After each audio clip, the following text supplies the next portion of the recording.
Leo nilikuwa nasafiri naelekea kijijini kwetu, lakini sikuwa na furaha hata kidogo. Sababu mimi nikipanda basi huwa natapika. Na ndio maana sipendi kusafiri sababu hiyo jamani. Yaani mpaka ukubwa wangu huu ambao niko nao leo, nikipanda basi natapika. Guys, ni ushamba au ni nini? Maana sielewi. Mungu amenionea kunipa hii hali jamani. Hapa boda alikuwa ameshafika kunifuata nipeleke huko. Boda wangu ni mwaminifu. Muda nilomwambia ndio alokuja.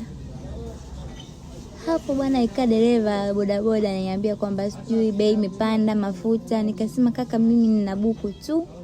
Maana kishaanza hivyo maana yake nataka hela nyingi.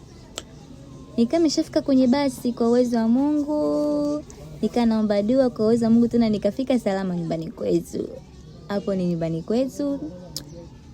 Hapo ni Mkwakwani panaitwa. Wanaopajua kwetu ni wapi? Ni mkoa gani wanaopajua Mkwakwani? Bana we. Nimefika nilikuwa nimepamisi kwetu. Kwa hiyo kana shangaa sana. Kama mzungu wanavyoshangaa. Sielewi mambo yamebadilika, kumekuwa kuzuri, kumepoa, yani hivyo.